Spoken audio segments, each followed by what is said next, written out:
ਗੁਰੂ ਸਾਹਿਬ ਜੀ ਨੇ ਸਾਨੂੰ ਇਹ ਉਪਦੇਸ਼ ਦਿੱਤਾ ਕਿ ਭਾਈ ਸਤਿਗੁਰੂ ਦੇ ਚਰਨੀ ਲੱਗਾਂਗੇ ਤਾਂ ਪਰਮੇਸ਼ਰ ਦੇ ਨਾਲ ਜਿਹੜੀ ਪ੍ਰਾਪਤੀ ਹੈ ਵਾਹਿਗੁਰੂ ਦੀ, ਉਸ ਪਰਮਾਤਮਾ ਦਾ ਮੇਲ ਹੋ ਸਕਦਾ ਹੈ।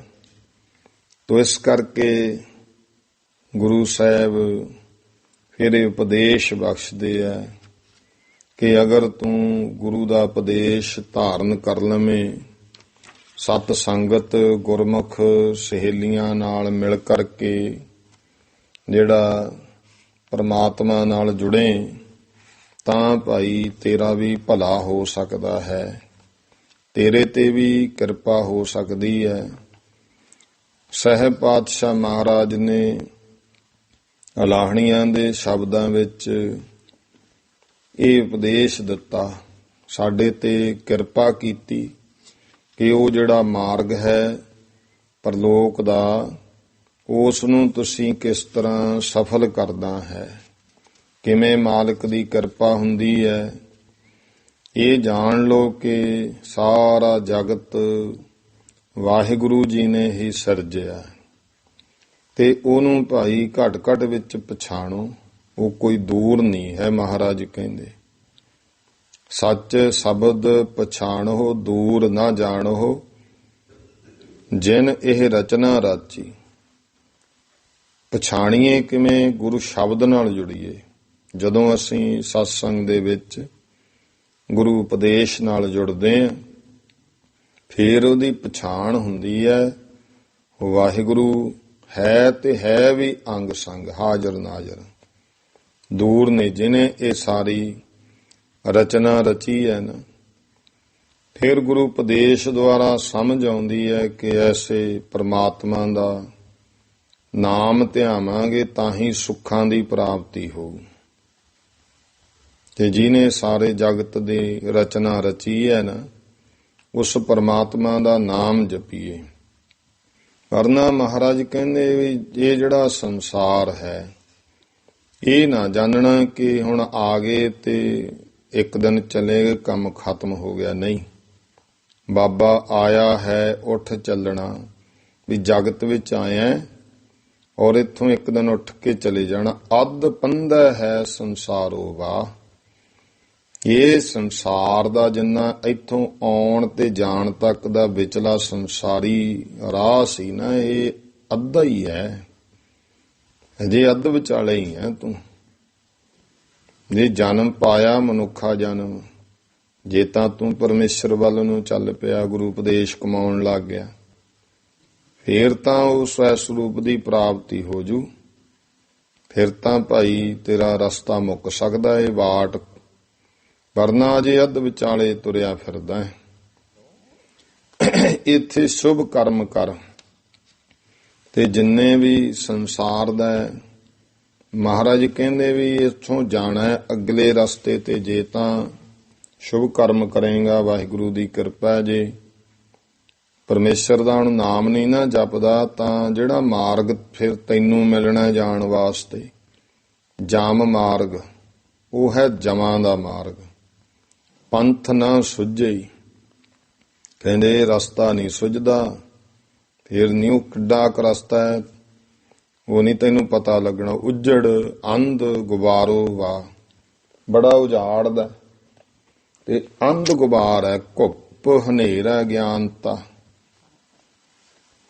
ਤੇ ਵੱਖ-ਵੱਖ ਧਰਮ ਗ੍ਰੰਥਾਂ ਵਿੱਚ ਇਹਦਾ ਆਪਾ ਦੱਸਿਆ ਕਿ ਜਿਵੇਂ ਜਮਾਂ ਦਾ ਮਾਰਗ, ਗਰੁੜ ਪੁਰਾਣ ਵਿੱਚ ਮਾਤ ਲੋਕ ਤੋਂ ਜਮਾਂ ਦਾ ਮਾਰਗ ਜਿਹੜਾ ਰਸਤਾ ਹੈ 86,000 ਯੋਜਨ ਦੱਸਿਆ। ਤੇ ਗੁਰੂ ਗ੍ਰੰਥ ਸਾਹਿਬ ਜੀ ਮਹਾਰਾਜ ਪਾਵਨ ਗੁਰਬਾਣੀ ਵਿੱਚ ਕਹਿੰਦੇ ਜਿਹੇ ਮਾਰਗ ਕੇ ਗਨੇ ਜਾਹੇ ਨਾ ਕੋਸਾ। ਮਹਾਰਾਜ ਨੇ ਤਾਂ ਇਹ ਕਹਿਤਾ ਵੀ ਉਹਨਾਂ ਨੇ ਤਾਂ ਲਿਖਤਾ 86,000 ਯੋਜਨ। ਮਹਾਰਾਜ ਕਹਿੰਦੇ ਨਹੀਂ ਭਾਈ, ਉਹ ਤਾਂ ਗਿਣੇ ਹੀ ਨਹੀਂ ਜਾਂਦੇ, ਐਡਾ ਮਾਰਗ ਹੈ।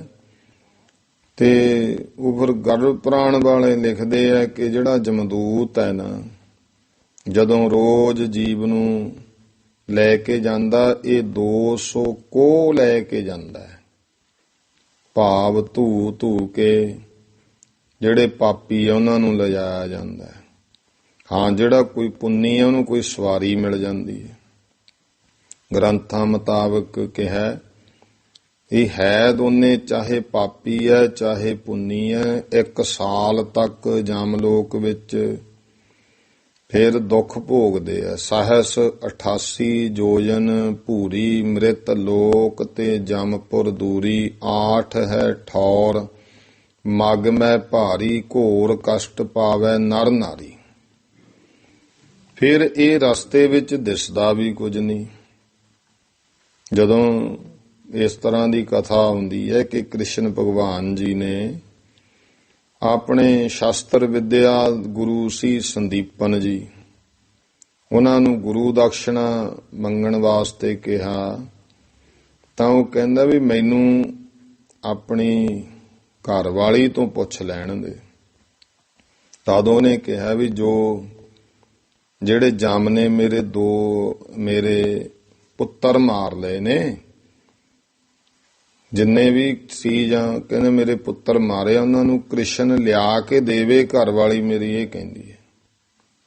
ਤਾਂ ਉਸ ਵੇਲੇ ਲਿਖਿਆ ਕਿ ਕ੍ਰਿਸ਼ਨ ਭਗਵਾਨ ਜਮਪੁਰੀ ਨੂੰ ਗਏ ਤੇ ਜੋ ਇਹਨਾਂ ਦਾ ਰਥਵਾਹੀ ਸੀ ਉਹਨੇ ਕਿਹਾ, ਭਗਵਾਨ ਜੀ ਵੀ ਮੈਨੂੰ ਤਾਂ ਰਸਤਾ ਕੋਈ ਸਾਫ਼ ਦੀਂਦਾ ਹੀ ਨਹੀਂ ਹੈ। ਤਾਂ ਕ੍ਰਿਸ਼ਨ ਭਗਵਾਨ ਕਹਿੰਦੇ ਵੀ ਹੇ ਰਥਵਾਹਨ, ਇਹ ਇੰਨਾ ਭਿਆਨਕ ਘੁੱਪ ਹਨੇਰੇ ਦਾ ਰਸਤਾ ਹੈ, ਜੇਕਰ ਇੱਥੇ 12 ਸੂਰਜ ਵੀ ਚੜ ਜਾਣ ਉਹ ਵੀ ਕਾਲੇ ਤਵੇ ਵਰਗੇ ਹੋ ਜਾਣਗੇ, ਉਹ ਵੀ ਰੋਸ਼ਨੀ ਨਹੀਂ ਕਰ ਸਕਦੇ ਇੱਥੇ। ਤੇ ਜੋ ਕੁਝ ਅਸੀਂ ਰਸਤਾ ਵੇਖ ਰਹੇ ਹਾਂ ਨਾ, ਇਹ ਅਸੀਂ ਸੁਦਰਸ਼ਨ ਚੱਕਰ ਦੀ ਲੋ ਨਾਲ ਵੇਖਦੇ ਹਾਂ। ਕਿਉਂ ਕ੍ਰਿਸ਼ਨ ਜੀ ਨੇ ਸੰਦੀਪਨ ਦੇ ਉਹਨਾਂ ਗ੍ਰੰਥਾਂ ਵਿੱਚ ਲਿਖਿਆ ਕਿ 8 ਪੁੱਤਰ ਵਾਪਸ ਲਿਆਂਦੇ। ਤੋ ਕਹਿਣ ਦਾ ਭਾਵ ਕੀ ਹੈ ਕਿ ਇਹ ਤਾਂ ਦੱਸਿਆ ਨਾ ਕਿ ਬਹੁਤ ਭਿਆਨਕ ਅੰਧੇਰਾ ਹੀ ਅੰਧੇਰਾ ਐਸਾ ਰਸਤਾ ਹੈ। ਤੇ ਗੁਰੂ ਸਾਹਿਬ ਜੀ ਕਹਿੰਦੇ ਹੈ ਕਿ ਦੇਖੋ ਗੁਰੂ ਦਾ ਉਪਦੇਸ਼ ਜਿਹੜਾ, ਉਹ ਤਾਂ ਆਪਾਂ ਗ੍ਰੰਥਾਂ ਦੀ ਗੱਲ ਕੀਤੀ, ਕਿਉਂਕਿ ਜਿੱਥੇ ਹੁਣ ਸਾਨੂੰ ਗੁਰਮਤ ਦਾ ਪਤਾ ਹੋਵੇ ਉੱਥੇ ਅਨਮਤਾਂ ਬਾਰੇ ਵੀ ਪਤਾ ਹੋਵੇ ਕਿ ਉਹ ਕੀ ਕਹਿੰਦੇ, ਆਪਾਂ ਨੂੰ ਸਤਿਗੁਰੂ ਨੇ ਕੀ ਦੱਸਿਆ। ਮਹਾਰਾਜ ਨੇ ਜਿਹੜਾ ਹੁਣ ਉਹਨਾਂ ਨੇ ਤਾਂ ਦੱਸਿਆ ਵੀ 86,000 ਸ੍ਰੀ ਗੁਰੂ ਹਰਗੋਬਿੰਦ ਸਾਹਿਬ ਜੀ ਦੀ ਹਜ਼ੂਰੀ 'ਚ ਬਟਾਲੇ ਦਾ ਪੰਡਤ ਨਿਤਾਨੰਦ ਆਇਆ, ਕਹਿੰਦਾ ਮਹਾਰਾਜ ਮੈਂ ਇੱਥੇ ਗਰੁੜ ਪੁਰਾਣ ਦੀ ਕਥਾ ਕਰਨੀ ਹੈ।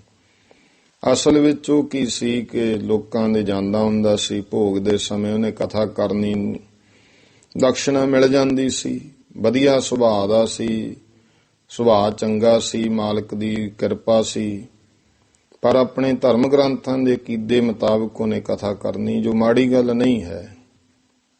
ਤੇ ਉਹ ਹੁਣ ਗੁਰਸਿੱਖ ਪਰਿਵਾਰ ਜਿਹੜੇ ਸਾਨੂੰ ਗੁਰਬਾਣੀ ਪੜ੍ਹਨ ਲੱਗ ਗਏ, ਉਹਦੇ ਮਨ ਵਿੱਚ ਹੋਇਆ ਮੈਨੂੰ ਨਹੀਂ ਸੱਦਦੇ, ਮੈਂ ਉਹ ਕਰਾਂ ਜੇ 6ਵੇਂ ਪਾਤਸ਼ਾਹ ਕੋਲੇ ਜਾ ਕੇ ਕਥਾ ਕਰਾਂ।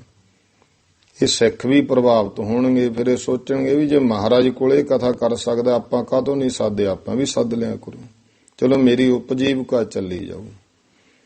ਗੁਰੂ ਸਾਹਿਬ ਕੋਲੇ ਆ ਕੇ ਉਹਨੇ ਫਿਰ ਪਹਿਲਾਂ ਤਾਂ, ਕਿਉਂਕਿ ਜਿਹਨੂੰ ਪਤਾ ਹੁੰਦਾ ਉਹਨੇ ਢੰਗ ਤਰੀਕੇ ਵੀ ਮਹਾਰਾਜ ਜਿਹੜਾ ਤੁਹਾਡੀ ਸ਼ਰਨ ਚ ਆਉਂਦਾ ਹੈ, ਤੁਸੀਂ ਕਿਰਪਾ ਕਰਦੇ ਹੋ, ਉਹਨੂੰ ਗਲ ਲਾਉਂਦੇ ਹੋ, ਤੁਸੀਂ ਇੱਛਾ ਪੂਰੀ ਕਰਦੇ ਹੋ, ਹੋਰ ਕਰਕੇ ਮਹਾਰਾਜ ਹੱਸ ਕੇ ਕਹਿੰਦੇ ਪੰਡਤ ਜੀ ਦੱਸੋ। ਕਹਿੰਦਾ ਜੀ ਮੇਰਾ ਨਾਮ ਨਿਤਾਨੰਦ ਹੈ, ਬਟਾਲੇ ਤੋਂ ਆਇਆ, ਦੱਸ ਭਾਈ ਇੱਛਾ।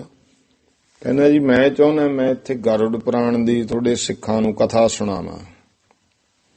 ਤੇ ਮਹਾਰਾਜ ਪ੍ਰਸੰਨ ਹੋ ਕੇ ਕਹਿੰਦੇ ਵੀ ਠੀਕ ਹੈ ਸੁਣਾ ਲਾ ਭਾਈ। ਜਗ੍ਹਾ ਇੱਕ ਪਾਸੇ ਤੰਬੂ ਵਗੈਰਾ ਲਾਤੇ, ਹੁਣ ਕਥਾ ਲੰਬੀ ਹੈ, ਚਲੋ ਕਥਾ ਕਰਨ ਲੱਗ ਗਿਆ।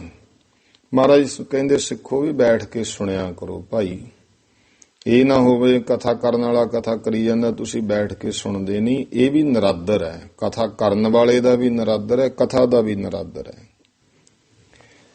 ਕਿਉਂਕਿ ਜੋ ਹੋ ਰਿਹਾ ਕਈ ਵਾਰ ਕੀ ਹੁੰਦਾ, ਹੁਣ ਆਪਣਾ ਵੀ ਸੁਭਾਅ ਬਣਿਆ, ਚਾਹੇ ਘਰੇ ਕੰਮ ਨਾ ਹੋਵੇ ਤਾਂ ਵੀ ਆਪਾਂ ਬਹਿੰਦੇ ਨਹੀਂ ਹਾਂ, ਇਹਦੇ ਨਾਲ ਗੁਰਮੁਖੋ ਬੈਠਾਂਗੇ ਭਲਾ ਹੋਊ ਨਾ, ਆਪਣਾ ਵੀ ਭਲਾ ਤੇ ਗੁਰੂ ਦਾ ਵੀ ਸਤਿਕਾਰ ਹੈ, ਕਥਾ ਦਾ ਵੀ ਸਤਿਕਾਰ ਹੈ, ਕਰਨ ਵਾਲੇ ਦਾ ਵੀ ਸਤਿਕਾਰ ਤੇ ਆਪਣਾ ਵੀ ਭਲਾ। ਹੁਣ ਸਿੱਖ ਬਹਿੰਦੇ ਆ, ਉਹ ਕਥਾ ਕਰਿਆ ਕਰੇ, ਕਥਾ ਕਰਦਿਆਂ ਕਰਦਿਆਂ ਗਰੁੜ ਪੁਰਾਣ ਵਿੱਚ ਆ ਗਿਆ ਜਿਹੜਾ ਭਾਈ ਮਾਤ ਲੋਕ ਤੋਂ ਜੰਮਦਾ ਮਾਰ ਗਿਆ 86,000 ਯੋਜਨ, ਤੇ ਇਹਨੂੰ 1 ਸਾਲ ਲੱਗ ਜਾਂਦਾ ਜਾਂਦੇ ਜਾਂਦੇ ਨੂੰ, ਜੀਵ ਨੂੰ 200 ਕੋਲ ਜਾਂਦੇ ਆ। ਇਹ ਸਾਲ 'ਚ ਰਸਤਾ 365 ਦਿਨ 'ਚ ਪੂਰਾ ਹੁੰਦਾ ਹੈ। ਤੇ ਫਿਰ ਉਹ ਨਾਲ ਇਹ ਵੀ ਹੈ, ਕਹਿੰਦੇ ਵੀ ਉਦੋਂ ਪਹਿਲਾਂ ਜੀਵ ਨਿਵਿੱਤ ਅਗਰ ਹੋਰ ਦਾਨ ਪੁੰਨ ਕੀਤਾ ਜਾਵੇ, ਉਹਨੂੰ ਫਿਰ ਉਹਨਾਂ ਕੁ ਜਿੰਨਾ ਸਾਲ 'ਚ ਦਾਨ ਪੁੰਨ ਹੋ ਜੂ ਉਹ ਮਿਲ ਜਾਂਦਾ ਉਸਨੂੰ। ਆ ਜਿਹੜਾ ਬਰੀਨਾ ਰਸਮ ਚੱਲੀ ਹੈ ਨਾ, ਕਿ ਮ੍ਰਿਤਕ ਪ੍ਰਾਣੀ ਦੇ ਭੋਗ ਤੋਂ ਪਹਿਲਾਂ ਸਾਲ ਦੇ ਵਿੱਚ ਭੋਗ ਪਾਉਣਾ ਜੀ, ਚਾਹੇ ਕਹਿੰਦੇ ਜੀ 2-4 ਦਿਨ ਪਹਿਲਾਂ ਪਾਈਏ, ਉਹ ਵਹਿਮ ਹੈ। ਕਿਸੇ ਨਿਮਿਤ ਕੋਈ ਦੇਖੋ ਕਾਰਜ ਗੁਰਮਤਿ ਦਾ ਕਰ ਲੈਣਾ, ਘਰ ਵਿੱਚ ਪਾਠ ਕਰਾ ਲੈਣਾ, ਕੋਈ ਮਾੜੀ ਗੱਲ ਨਹੀਂ, ਪਰ ਇਸ ਵਹਿਮ ਨਾਲ ਕਰਨਾ ਕਿ ਸਾਲ ਤੋਂ ਪਹਿਲਾਂ ਪਾਉਣਾ ਜ਼ਰੂਰੀ ਹੈ, ਤਾਂ ਇਹ ਭਰਮ ਹੈ। ਗੱਲ ਨੂੰ ਹਰ ਇੱਕ ਨੂੰ ਕਿ ਭਰਮ ਹੈ, ਪਾਠ ਕਰਾਉਣਾ ਕੋਈ ਭਰਮ ਨਹੀਂ ਹੈ। ਕਈ ਵਾਰ ਕੀ ਹੁੰਦਾ ਕਿ ਸੁਣਨ ਵਾਲੇ ਨਾ ਫਿਰ ਟੁੱਚਰੀ ਹੁੰਦੇ ਆ ਕਈ ਵਿੱਚ, ਉਹ ਫਿਰ ਗੱਲ ਉਹਨਾਂ ਨੇ ਉਲਟ ਕੱਢਣਾ ਹੁੰਦਾ ਭਾਵ। ਆਹ ਦੇਖੋ ਜੀ, ਉਹ ਤਾਂ ਪਾਠ ਕਰਾਉਣ ਨੂੰ ਹੀ ਭਰਮ ਦੱਸੀ ਜਾਂਦੇ। ਨਹੀਂ, ਪਾਠ ਕਰਾਉਣਾ ਭਰਮ ਨਹੀਂ ਹੈ, ਇਹ ਭਰਮ ਹੈ ਕਿ ਜੇ ਸਾਲ ਤੋਂ ਪਹਿਲਾਂ ਨਾ ਕਰਾਇਆ ਪਤਾ ਨਹੀਂ ਕੀ ਹੋ ਜਾਊਗਾ। ਨਹੀਂ, ਇਹ ਭਰਮ ਹੈ, ਇਹ ਕੋਈ ਗੁਰਮਤਿ ਦੀ ਮਰਜ਼ਾਦਾ ਨਹੀਂ। ਕਰਾਈ ਚੱਲੋ, ਜੇ 6 ਮਹੀਨੇ ਬਾਅਦ ਕਰਾ ਲਓ, ਵੱਖਰੀ ਗੱਲ ਹੈ। ਕਹਿਣ ਦਾ ਭਾਵ ਹੈ ਕਿ ਜਿਨ ਮਾਲਕ ਨੇ ਸਮਰੱਥਾ ਬਖਸ਼ੀ ਹੈ, ਜਦੋਂ ਮਰਜ਼ੀ ਪਾਠ ਪੂਜਾ ਘਰ ਦੇ ਵਿੱਚ ਹੋਵੇ, ਕਰਾਉਣਾ ਚਾਹੀਦਾ। ਮਹਾਰਾਜ ਦੇ ਚਰਨ ਪੈਂਦੇ ਆ ਆਪਣੇ ਭਲੇ ਲਈ। ਤੇ ਇਉਂ ਕਰਕੇ ਜਿਹੜਾ ਹੈ ਸਤਿਗੁਰੂ ਦੀ ਕਿਰਪਾ ਕਿ ਹੁਣ ਸਿੱਖ ਬੈਠੇ ਤੇ ਉਹਨਾਂ ਤੇ ਤਾਂ ਮਿਹਰ ਹੈ ਮਹਾਰਾਜ ਦੀ। ਇਹ ਭਾਈ ਨਿਹਾਲਾ, ਭਾਈ ਲਾਲਾ, 4 ਸਿੱਖਾਂ ਦੇ ਨਾਂ ਲਿਖੇ ਆ। ਉਹ ਜਦੋਂ ਕਿਤੇ ਕਥਾ ਕਰਕੇ ਆਏ ਪੰਡਤ ਜੀ, ਉਹ ਗੱਲਾਂ ਕਰਨ ਲੱਗ ਗਏ ਆਪਸ ਵਿੱਚ ਵੀ। ਪੰਡਤ ਜੀ ਨੇ ਦੱਸਿਆ ਸੀ, ਯਾਰ ਜਿਹੜਾ ਯੋਜਨ ਦੱਸਿਆ ਇਹ ਸਾਲ 'ਚ ਤੈਅ ਹੁੰਦਾ। ਇੱਕ ਕਹਿੰਦਾ ਵੀ ਮੈਂ ਤਾਂ 4 ਪਹਿਰਾਂ 'ਚ ਹੀ ਚਲਿਆ ਜਾਊਂ, ਦੂਜਾ ਕਹਿੰਦਾ ਮੈਂ 2 ਪਹਿਰਾਂ 'ਚ ਜਾ ਵੜੂ, ਮਹਾਰਾਜ ਦੀ ਮਿਹਰ ਆ, ਤੀਜਾ ਕਹਿੰਦਾ ਆਪਾਂ ਤਾਂ 1 ਪਹਿਰ 'ਚ ਹੀ ਜਾ ਵੜਾਂਗੇ, ਚੌਥਾ ਕਹਿੰਦਾ ਗੁਰੂ ਸਾਹਿਬ ਦੀ ਕਿਰਪਾ ਮੈਂ ਤਾਂ 6 'ਚ ਚਲਿਆ ਜਾਊਂ। ਪੰਡਤ ਜੀ ਨੇ ਗੱਲ ਸੁਣੀ ਹੈ, ਇਹਨੂੰ ਕੁਦਰਤੀ ਸੁਣ ਗਈ, ਤੁਰੇ ਆਉਂਦੇ ਮਨ 'ਚ ਤਲਖੀ ਜੀ ਹੋਈ। ਮਹਾਰਾਜ ਨੂੰ ਸ਼ਿਕਾਇਤ ਕਰਤੀ ਕਿ ਮਹਾਰਾਜ ਤੁਹਾਡੇ ਕਹੇ ਤੋਂ ਮੈਂ ਕਥਾ ਕਰਨ ਲੱਗਿਆ, ਸਿੱਖ ਟਿੱਚਰ ਮਖੌਲੀ ਕਰੀ ਜਾਂਦੇ ਆ ਕਥਾ ਤੇ। ਮਹਾਰਾਜ ਕਹਿੰਦੇ ਵੀ ਨਾ, ਇਹ ਤਾਂ ਨਹੀਂ ਹੋ ਸਕਦਾ ਕਿ ਸਾਡਾ ਸਿੱਖ ਕੋਈ ਕਥਾ ਤੇ ਮਖੌਲ ਕਰੇ। ਸੱਦ ਲਿਆ ਹੈ, ਸਿੱਖ ਵੀ ਆ ਗਏ। ਕਹਿੰਦੇ ਜੀ ਆਹ ਸਿੱਖ ਨੇ ਇਹ ਆਹ ਗੱਲਾਂ ਕਰਦੇ ਸੀ, ਮੈਂ ਤਾਂ ਹੁਣ ਗ੍ਰੰਥ ਚੋਂ ਮਾਰਗ ਦੱਸਿਆ ਤੇ ਰਾਹ ਜਿੰਨੇ ਟਾਈਮ 'ਚ ਹੋਣਾ ਉਹ ਪੂਰਾ। ਗੁਰੂ ਸਾਹਿਬ ਕਹਿਣ ਲੱਗੇ ਵੀ ਦੇਖ ਪੰਡਤ ਨਿਤਾਨੰਦ, ਤੂੰ ਆਪਣੀ ਜਗ੍ਹਾ ਸਹੀ ਹੈ, ਇਹ ਸਿੱਖ ਆਪਦੀ ਜਗ੍ਹਾ ਸਹੀ ਹੈ। ਇਹ ਵੀ ਸੱਚ ਕਹਿੰਦੇ ਆ, ਤੂੰ ਆਪਦੀ ਜਗ੍ਹਾ ਸੱਚ ਕਹਿੰਦਾ, ਤੇਰੇ ਗ੍ਰੰਥ 'ਚ ਲਿਖਿਆ। ਮਹਾਰਾਜ ਇਹ ਕਿਵੇਂ ਹੋ ਸਕਦਾ ਵੀ ਉਹ ਵੀ ਸੱਚ ਇਹ ਵੀ ਸੱਚ। ਗੁਰੂ ਸਾਹਿਬ ਫਿਰ ਭਾਈ ਗੁਰਦਾਸ ਜੀ ਨੂੰ ਕਹਿਣ ਲੱਗੇ, 6ਵੇਂ ਪਾਤਸ਼ਾਹ, ਵੀ ਭਾਈ ਸਾਹਿਬ ਬ੍ਰਹਮ ਗਿਆਨੀ ਨੇ, ਅਭੇਦ ਨੇ ਗੁਰੂ ਵਿੱਚ, ਕਿ ਪੰਡਤ ਨਿਤਾਨੰਦ ਨੂੰ ਨਾ ਗੁਰਮਤਿ ਦੀ ਗੱਲ ਸਾਰੀ ਸਮਝਾ ਦਿਓ। ਫਿਰ ਭਾਈ ਗੁਰਦਾਸ ਜੀ ਨੇ ਪੰਡਤ ਨਿਤਾਨੰਦ ਨੂੰ ਸਮਝਾਉਂਦੇ ਆ ਕਿ ਪੰਡਤ ਨਿਤਾਨੰਦ ਜੀ, ਜਿਹੜਾ ਤੁਸੀਂ ਮਾਰਗ ਦੱਸਿਆ ਹੈ ਨਾ, ਉਹ ਕਰਮਕੰਡੀ ਮਾਰਗ ਹੈ। ਕੋਈ ਇੱਥੇ ਪੁੰਨ ਕਰ ਲੇ, 4 ਪਾਪ ਕਰ ਲੇ। ਜਿਹੜੇ ਮਾਰਗ ਦੀ ਇਹ ਗੱਲ ਕਰਦੇ ਆ ਉਹ ਨਾਮ ਜਪਣ ਵਾਲਿਆਂ ਦਾ, ਗੁਰਮੁਖਾਂ ਹੀ ਮਾਰਗ ਹੈ। ਜਿਹੜਾ ਨਾਮ ਜਪਦਾ ਹੈ ਨਾ, ਉਹਨੂੰ ਕੋਈ ਸਮਾਂ ਨਹੀਂ ਲੱਗਦਾ। ਫਿਰ ਉਦਾਹਰਨ ਕੀ ਦਿੱਤੀ ਕਿ ਜਿੱਥੇ ਪਹੁੰਚਣਾ ਹੈ ਮੁਕਤੀ ਤੇ, ਉਹ ਹੈ ਟੀਸੀ ਦਾ ਫਲ ਦਰਖਤ ਦੇ ਉੱਤੇ ਲੱਗਿਆ ਹੋਇਆ। ਹੁਣ ਉਹਨੂੰ ਕੀੜੀ ਨੇ ਖਾਣਾ ਤਾਂ ਉਹ ਥੱਲਿਓਂ ਧਰਤੀ ਤੋਂ ਤੁਰੂਗੀ। ਪਹਿਲੀ ਗੱਲ ਤੇ ਉਸ ਦਰਖਤ ਦੇ ਟੀਸੀ ਤੇ ਫਲ ਤੱਕ ਉਹ ਪਹੁੰਚ ਨਹੀਂ ਸਕਦੀ, ਲਗਭਗ ਨਹੀਂ ਪਹੁੰਚ ਸਕਦੀ, ਕਿਉਂਕਿ ਰਸਤੇ ਵਿੱਚ ਹੀ ਕੁਝ ਨਾ ਕੁਝ ਐਸਾ ਹੋਣਾ, ਉੱਜੜ 'ਚ ਵੀ ਪੈ ਸਕਦੀ ਹੈ। ਕਿਹੜਾ ਇੱਕ ਟਾਹਣੀ ਹੈ, ਜੇ ਹੋਰ ਤੇ ਚੜ ਗਈ ਹੋਰ ਪਾਸੇ ਜਾਣ। ਲੇਕਿਨ ਉਸੇ ਫਲ ਨੂੰ ਪੰਛੀ ਨੇ ਖਾਣਾ ਹੋਵੇ, ਉਹਨੂੰ ਤਾਂ ਨਹੀਂ ਕੋਈ ਕਿਸੇ ਪਾਸੋਂ ਉਡਾਰੀ ਮਾਰੀ ਤੇ ਬੈਠ ਗਿਆ ਜਾ ਕੇ। ਇਸੇ ਤਰ੍ਹਾਂ ਮਹਾਰਾਜ ਦੀ ਕਿਰਪਾ ਨਾਲ ਭਾਈ ਗੁਰਦਾਸ ਜੀ ਕਹਿਣ ਲੱਗੇ ਪੰਡਤ ਨਿਤਾਨੰਦ ਵੀ, ਜਿਹੜਾ ਇਹ ਗੁਰੂ ਨਾਨਕ ਦੇ ਪਾਤਸ਼ਾਹ ਦੇ ਘਰਦਰ ਦਾ ਨਾਮ ਮਾਰਗ ਹੈ, ਇਹ ਵਿਹੰਗਮ ਮਾਰਗ ਹੈ। ਇਹ ਪੰਛੀ ਦੀ ਉਡਾਰੀ ਹੈ ਤਾਂ ਸਿੱਧਾ ਮੁਕਤੀ ਦੀ ਪ੍ਰਾਪਤੀ ਹੋ ਜਾਂਦੀ ਹੈ। ਇਹਨੂੰ ਫਿਰ ਇਹ ਰਸਤੇ ਵਿੱਚ ਦੀ ਜਾਣਾ ਹੀ ਨਹੀਂ ਪੈਂਦਾ ਜਿਹੜਾ ਤੂੰ 86,000 ਯੋਜਨ ਦੱਸਦਾ ਹੈ। ਤੇ ਇਹ ਤਾਂ ਚੀਟੀ ਮਾਰਗ ਹੈ, ਕਰਮ ਕਾਂਡ ਜਿਹਨੇ ਕੀਤੇ ਵੀ, ਕਰਮ ਕਾਂਡ ਕੀ ਹੁੰਦਾ ਹੈ, ਕੁਛ ਪੁੰਨ ਕੋਈ ਪਾਪ ਕੋਈ ਇਸ ਤਰ੍ਹਾਂ ਕਰੀ ਜਾਂਦਾ ਤੇ ਜਾਂਦੇ ਫਿਰ ਉਸੇ ਰਸਤੇ ਹੀ ਹੈ। ਇਸ ਕਰਕੇ ਇਹ ਜਿਹੜਾ ਨਾਮ ਮਾਰਗ ਹੈ ਉੱਤਮ ਹੈ। ਗੁਰੂ ਨਾਨਕ ਕਹਿ ਘਰ ਕੇਵਲ ਨਾਮ, ਅਬ ਕਲੂ ਆਇਓ ਰੇ ਇੱਕ ਨਾਮ ਬੋਵੋ ਬੋਵੋ, ਅਨਰੂਤ ਨਾਹੀ ਨਾਹੀ ਮਤ ਭਰਮ ਭੁੱਲੋ ਭੁੱਲੋ। ਹੁਣ ਇਹ ਨਾਮ ਬੀਜਣ ਦੀ ਰੁੱਤ ਹੈ। ਤੇ ਭਾਈ ਗੁਰਦਾਸ ਜੀ ਨੇ ਸਾਰੀ ਗੱਲ ਸਮਝਾਤੀ, ਪੰਡਤ ਦੇ ਪੱਲੇ ਪੈ ਗਈ, ਕਿਉਂਕਿ ਸਿਆਣਾ ਸੀ, ਗ੍ਰੰਥਾਂ ਨੂੰ ਪੜ੍ਹਿਆ ਹੋਇਆ ਸੀ। ਗੱਲ ਠੀਕ ਹੈ। ਤੇ ਮੈਂ ਜਿਹੜੇ ਰਸਤੇ ਦੀ ਗੱਲ ਕੀਤੀ ਉਹ ਉਹਨਾਂ ਦਾ ਕਰਮ ਕਾਂਡੀ ਰਸਤਾ ਹੈ। ਕਰਮ ਧਰਮ ਪਾਖੰਡ ਜੋ ਦੀਸੈ ਤਿਨ ਜਮ ਜਾਗਾਤੀ ਲੂਟੈ, ਨਿਰਵਾਣ ਕੀਰਤਨ ਗਾਵੋ ਕਰਤੇ ਕਾ, ਨਿਮਖ ਸਿਮਰਤ ਜਿਤ ਛੂਟੈ। ਇਹ ਨਿਰਵਾਣ ਕੀਰਤਨ, ਇਹ ਭਾਈ ਜਿਹੜਾ ਨਾਮ ਮਾਰਗ ਹੈ। ਤੇ ਗੁਰੂ ਸਾਹਿਬ ਨੇ ਆਪਣੇ ਤੇ ਕਿੱਡੀ ਕਿਰਪਾ ਕੀਤੀ ਹੈ। ਗੁਰੂ ਨਾਨਕ ਦੇਵ ਜੀ ਪਾਤਸ਼ਾਹ ਨੇ ਜਗਤ ਤੋਂ ਤਾਰਨ ਵਾਸਤੇ ਸਾਨੂੰ ਕੈਸਾ ਸੁਖੈਨ ਰਸਤਾ ਦਿੱਤਾ ਹੈ। ਸਾਸੰਗ ਕਰਨੀ, ਇਹ ਦੋ ਕੰਮ ਸ੍ਰੇਸ਼ਟ ਦੱਸਤੇ, ਹਰ ਕੀਰਤ ਸਾਧ ਸੰਗਤ ਹੈ, ਸਿਰ ਕਰਮਨ ਕਹਿ ਕਰਮ।